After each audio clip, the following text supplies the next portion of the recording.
Pegunungan di Pulau Sumbawa atau Samawa, Nusa Tenggara Barat adalah berkah abadi seluruh masyarakat yang tinggal di sekitarnya.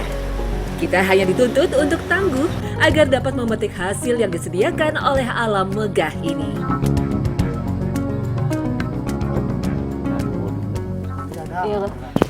Nah, ini adalah suka dukanya kalau misalnya kita berkegiatan, tapi daerahnya yang seperti ini.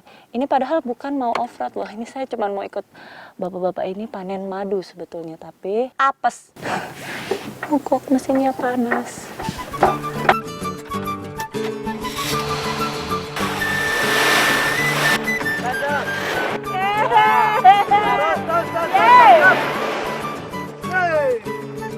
Hidup!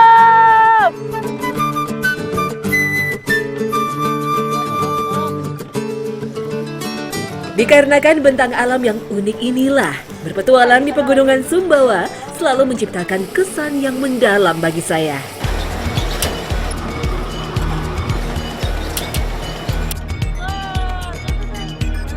Hutan di Pegunungan Sumbawa adalah hutan tropis yang khas.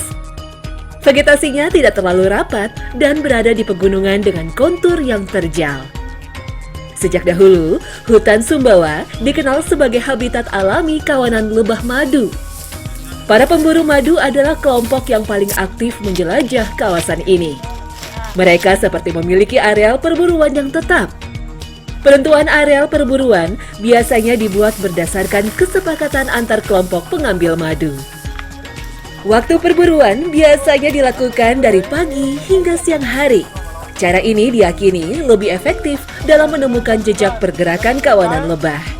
Teknik ini sesuai dengan karakter lebah yang sering mencari makanan pada waktu sinar matahari belum terlalu terik. Ada, Pak. Ada Arah mana dia? di atas, Ke atas, mantap. ini ke atas, kalau yang di bawah sini Mbak. Ya, siap. Jadi sebelum kita menemukan sarangnya, biasanya Pak Ruji itu akan naik. Kalau misalnya sudah lihat 1-2 lebah, itu naik biar dapat view lebih jelas. Jadi semakin crowded lalu lintas, kalau misalnya banyak lebahnya lalu lalang, kita sudah mengarah ke sarang yang benar. Pemetaan mobilitas lebah akan mempertinggi tingkat keberhasilan dalam perburuan. Kelompok pemburu juga dapat bergerak dalam areal yang lebih sempit, sehingga waktu perburuan yang terbatas dapat dimaksimalkan.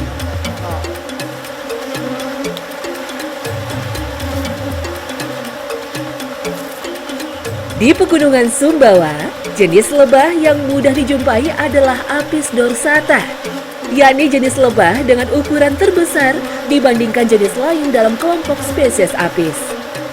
Secara alami, Apis dorsata akan bersarang di pohon-pohon dengan ketinggian tertentu. Titik sarang apis biasanya juga terdapat pada dahan yang cukup terlindung. Ini sebenarnya merupakan cara alami kawanan lebah untuk bersembunyi agar sulit ditemukan oleh binatang predator. Wilayah persebaran Apis dorsata adalah kawasan tropis dan subtropis Asia. Di beberapa daerah, Apis dorsata adalah koloni binatang yang sangat agresif. Misalnya saja di Kalimantan, sehingga masyarakat lebih memilih untuk mengambil madu pada waktu malam. Namun di pegunungan desa Semongkat, kelompok pemburu memiliki pengenalan karakter lebah secara mendalam. Sehingga kelompok ini telah terbiasa melakukan panen pada siang hari dengan teknik asap. Ya.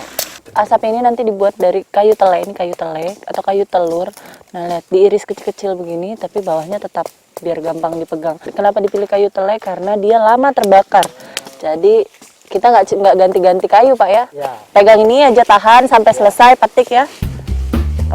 Para pemburu madu Sumbawa selalu memegang teguh sistem panen yang sama, yaitu sistem panen madu lestari.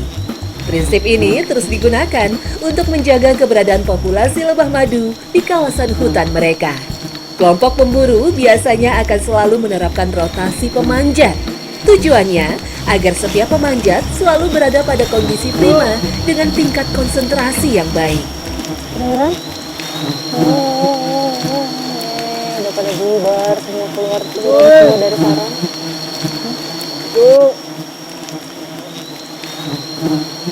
Nah itu Itu di atas juga sudah mulai diiris.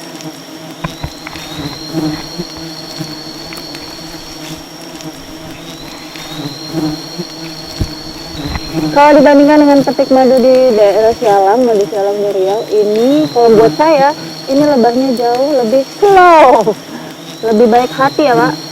Tidak terlalu agresif, jadi memang dia turun-turun sih ke bawah, kabur. Tapi tidak nyerang kita. Nah, ya tadi kalau misalnya dengar teguh itu artinya bukan, teguh tadi apa? Hati-hati. Itu artinya hati-hati, masih mengingatkan sama Bapak Hasanuddin di atas waktu pas iris, jangan sampai ada kayu yang terjatuh. Terus kalau misalnya jatuh, itu biasanya lebahnya akan serang ke bawah sih ya.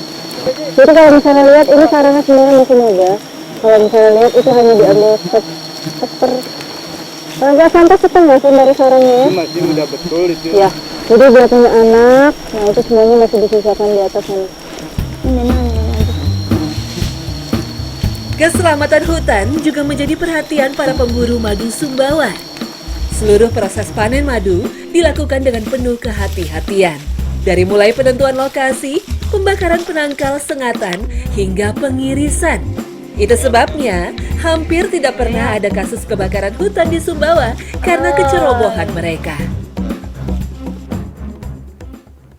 Apis dorsata tuh dia. Ya, ini dia nggak entup nih, alhamdulillah. Jadi kalau misalnya lihat waktu pas diiris, dia akan bercampur dengan polennya tuh, ada bipolen-bipolennya ini sendiri makanannya. Ini yang coklat-coklat begini. Tapi memang kalau di Sumbawa caranya begini ya, lestari ya, hanya ambil airnya saja ya.